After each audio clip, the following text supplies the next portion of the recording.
You're 19 years old. It's the year 90 AD, and you live in a small apartment block in Rome called an insula, 6 floors up, with no plumbing, no elevator, and absolutely no doctor coming to save you if something goes wrong tonight. You've been in labor for 14 hours. There is no anesthesia. There is no surgery if the baby is stuck.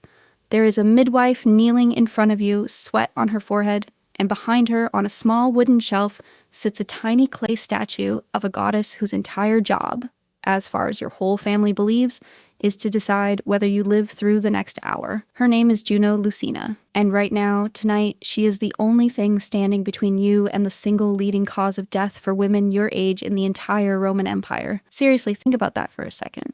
Not war, not plague, not famine, childbirth. This is the empire that built aqueducts so precise, some of them still carry water 2,000 years later. They built roads so well engineered that parts of them are still walkable today. They organized armies that conquered half the known world and ran it with paperwork and bureaucracy that would put modern governments to shame.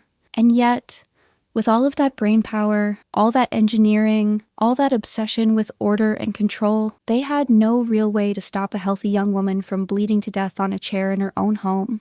So, what actually happened in that room? What did Roman women genuinely know about their own bodies? What did they fear the most? And why did one of the most advanced civilizations in human history essentially treat the act of giving birth like sending someone into a kind of biological battlefield with no weapon, no backup plan, and no guarantee of survival? Let's get into it, because the deeper you go, the stranger and darker this gets. Here's the angle almost nobody starts with, and it's the one that actually matters most. Everyone assumes ancient childbirth was dangerous simply because medicine was primitive. Sure, obviously. That part feels almost too obvious to even say out loud. But that's not actually the most disturbing layer of the story. The disturbing part is that Roman society knew exactly how dangerous childbirth was, had something close to real numbers for it, and basically built it into the social fabric as an accepted, expected cost of being a woman. Historians who study Roman demography, working from funerary inscriptions, skeletal remains, and comparative data from pre-industrial populations, estimate that maternal mortality in the Roman world sat somewhere around 1 death for every 50 live births. 1 in 50. Now hold that number next to a modern, wealthy country today, where the maternal mortality rate is closer to 1 in 10,000. Wait, let that actually sink in for a second, because the gap there is almost incomprehensible. That means if you lived your entire reproductive life in ancient Rome, having 4, 5, sometimes 6 children like a typical married woman was expected to, your personal cumulative odds of eventually dying from a pregnancy-related cause climbed dramatically with every single birth. Some demographic estimates put a Roman woman's lifetime risk of dying from pregnancy or childbirth complications as high as 1 in 10. 1 in 10 women who became pregnant multiple times over the course of their life simply never made it to old age. They died young, and they died specifically because of their reproductive role in society. And here's the wait, that means moment. The one that should genuinely unsettle you. That means death in childbirth wasn't some rare, whispered about tragedy that shocked a community when it happened. It was common enough, expected enough, that Roman tombstones for young wives routinely list died in childbirth, with the same casual tone we might use today for something like a car accident. Archaeologists have cataloged hundreds of these funerary inscriptions across the empire, from Britain to North Africa. And the pattern is eerie and consistent. Women dying at 15, 17, 19, 22, almost always clustered in that same brutal window of years when married Roman women were expected to be actively having children. So before we even get into the physical, gritty reality of what labor actually looked like in ancient Rome, you need to fully understand the headspace every single pregnant woman walked into. She wasn't hoping things would simply go fine, the way a modern expectant mother might worry about minor complications.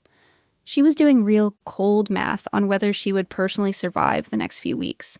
And that math gets a lot darker once you understand what Roman doctors and Roman society at large actually believed was happening inside her body, and what they were and weren't capable of doing about it. This is where it gets genuinely unsettling, because Roman medicine wasn't ignorant in the lazy, cartoonish way we sometimes imagine ancient medicine to be. It was confident. It was organized. It was written down, studied, and taught by serious, respected, highly trained physicians who believed they understood the female body extremely well. And honestly, that misplaced confidence is exactly what made the whole system so dangerous.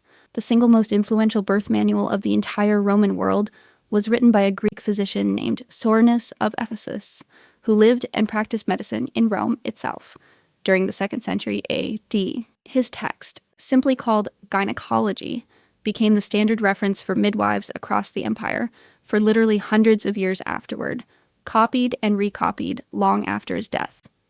And to be fair, some of what's actually written in there is surprisingly solid, almost unnervingly modern advice. Soranus instructed midwives to keep the birthing room calm and quiet, to emotionally support the laboring mother rather than panic her, and to avoid unnecessary, aggressive intervention unless something had clearly gone wrong.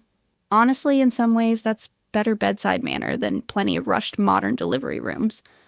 But then you get to the birthing chair itself. Roman women didn't give birth lying flat on their backs the way we tend to picture it today thanks to modern hospital beds. They gave birth sitting upright on a specially constructed chair, sometimes made of wood, sometimes reinforced with metal fittings for wealthier households, with a crescent-shaped hole cut directly into the seat. The midwife would kneel on the floor in front of this chair while the mother's own body weight and gravity helped push the baby downward. It was actually a clever, fairly intuitive piece of design, and versions of upright birthing are still recommended by some modern midwives today. But here's the catastrophic gap. There was no understanding of infection whatsoever. None. A midwife could move directly from delivering one baby to assisting with another with zero concept of contamination, zero concept of washing instruments, zero concept of bacteria existing at all. Because there was no germ theory yet, something we would instantly recognize today as a basic preventable hygiene failure was, to them, simply bad luck. Or worse, the will of an angry or indifferent god. And if the baby was positioned wrong inside the womb, breech, sideways, stuck against the pelvis, there were no safe surgical options available at all. Soranus's own text actually includes detailed, calm instructions for using small hooks and metal instruments to remove a child that had already died inside the mother, purely as a last resort to save the mother's own life. Read that again, slowly. That wasn't some fringe horror story whispered about in dark corners. That was a normal, documented, accepted medical procedure written into the standard textbook of the era. Just another grim Tuesday for a working Roman midwife. And here's the detail that really gets under your skin if you sit with it for a moment. Archaeologists excavating Roman-era religious sites have uncovered objects called votive offerings, small clay or bronze models shaped like wombs, breasts, swaddled infants, and pregnant bellies left behind at temples by women either desperately praying to survive an upcoming birth or formally thanking the gods after surviving one. Literally, hundreds of these objects have been recovered from sanctuary sites scattered across the Roman world, from central Italy all the way out to provinces in modern-day France and North Africa. Just imagine being so genuinely uncertain about your own survival that your version of an insurance policy was a small handmade clay uterus, quietly left at the base of an altar. That's not superstition existing for its own sake, disconnected from reality. That's an entire society quietly, almost unconsciously, admitting that their medicine had already reached its absolute limit, and that once that limit was reached, all anyone had left to offer was hope, ritual, and a small object made of clay. But here's the part nobody talks about. Everything covered so far has been about surviving the actual physical act of birth. Almost no one brings up what happened in the minutes immediately afterward, because this is the part that tends to make modern audiences genuinely uncomfortable, even squeamish. In Roman households, a newborn baby was not automatically, legally, or culturally considered a full member of the family the moment it was born. By long-standing custom, the infant was placed directly on the ground in front of the father, and the father specifically as the legal head of the household under a concept called patria potestas, held the formal authority to decide whether that particular child would actually be raised at all. If he physically picked the baby up off the ground, it was symbolically and legally accepted into the family. If he chose not to, the infant could simply be left outside, removed from the household entirely. Historians refer to this documented practice as exposure, and it appears repeatedly across Roman law, letters, and literature from multiple centuries. Infants who appeared sickly, infants born with visible disabilities, and an overwhelmingly disproportionate number of baby girls were the most common victims of this practice, typically left at a crossroads, a public dump, or along a riverbank, sometimes with the faint hope that someone else might take them in as a slave or servant. And this is not vague speculation or moralizing imposed later by historians looking back with modern judgment. We actually have hard physical evidence. In the 1990s, archaeologists excavating a site at Ashkelon, in a drainage and sewer system running beneath a Roman-era bathhouse, discovered the skeletal remains of nearly 100 infants. Not one, not two. Nearly 100 individual infant skeletons in a single sewer system. Forensic analysis of the bones suggested that most were full-term, otherwise healthy newborns, and many historians studying the site believe a significant number were victims of this exact cultural practice of exposure, disposed of through the single most convenient drainage system in the entire building. Now sit with that for a second, because it completely reframes everything we covered earlier. While a mother who had just personally survived something close to a 1 in 50 chance of death was lying there recovering from active labor, an entirely separate, completely unrelated decision was simultaneously being made just a few feet away about whether her child would even be permitted to exist going forward. This is exactly the layer that reframes the whole topic from top to bottom. Surviving birth wasn't actually the finish line for a Roman woman at all. It was just the first checkpoint in a two-part gauntlet. There was a second, entirely separate test waiting immediately afterward, and she typically had zero formal control over how that second test would turn out. Some historians argue this exact dynamic is also why Roman culture placed such intense, almost theatrical ritual emphasis on the specific moment a father formally and publicly accepted a child, lifting it physically off the ground, sometimes as late as 8 or 9 days after birth, in a formal naming ceremony called the Dies Lustricus. Because until that exact moment, legally and socially, the newborn existed in a strange kind of limbo, alive, breathing, but not yet guaranteed a place in the world. A tiny life that had already survived the single most dangerous biological event of the entire era, only to land in a world where its continued existence was still, technically, completely optional. Okay, let's clear a few things up, because movies, prestige TV dramas, and even a lot of casual internet history content get this completely wrong, constantly.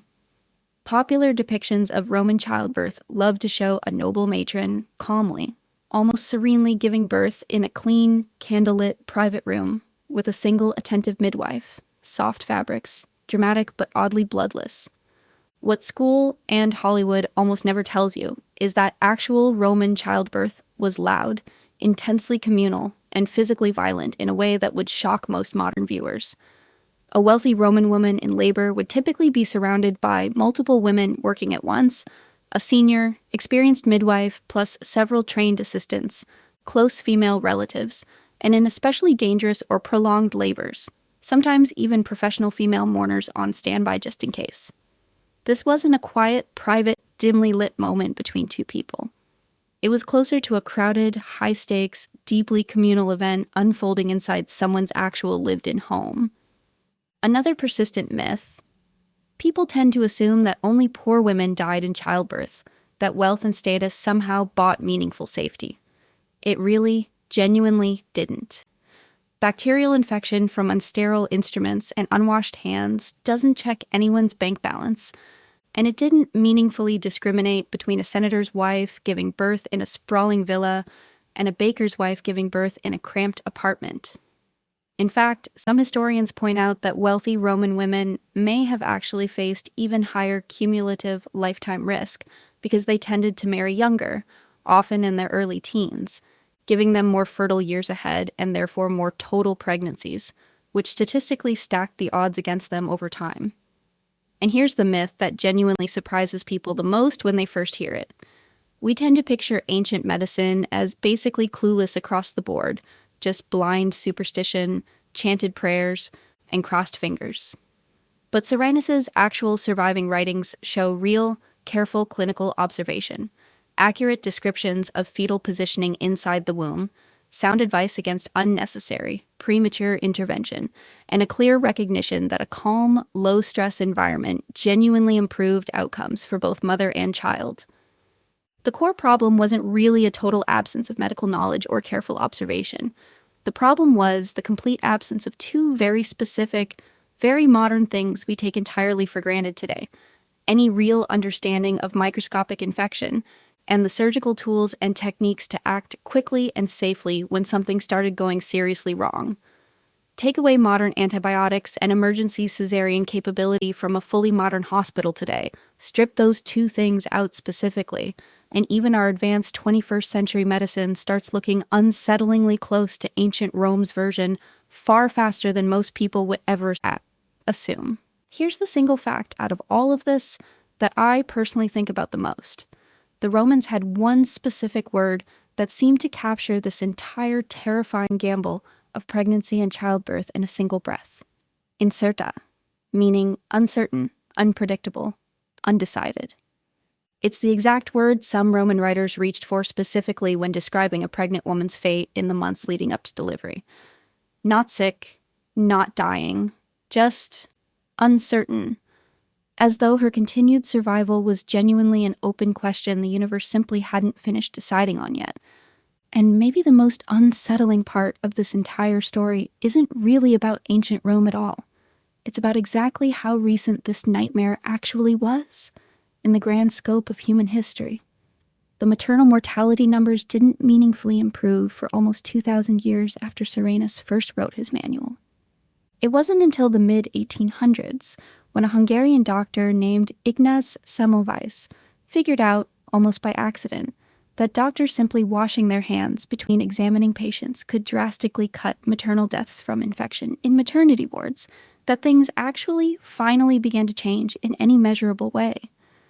2,000 years of birthing chairs, votive offerings, quiet, desperate prayers whispered to Juno Lucina, eventually solved, in large part, by something as almost embarrassingly simple as soap and water. So the next time you happen to walk past a hospital, or scroll past a photo of a healthy newborn online without a second thought about whether mother and baby would even survive the day, take a moment to remember that for almost the entire span of human history, that outcome was never, ever guaranteed. It was hoped for, desperately prayed for, quietly gambled on, every single time. Somewhere right now, buried beneath the dirt floor of some half-forgotten Roman temple, there's still a small clay uterus resting exactly where it was left 2,000 years ago, placed there by a woman who had absolutely no idea whether she would live long enough to watch her own child grow up. She never got to find out if it actually worked.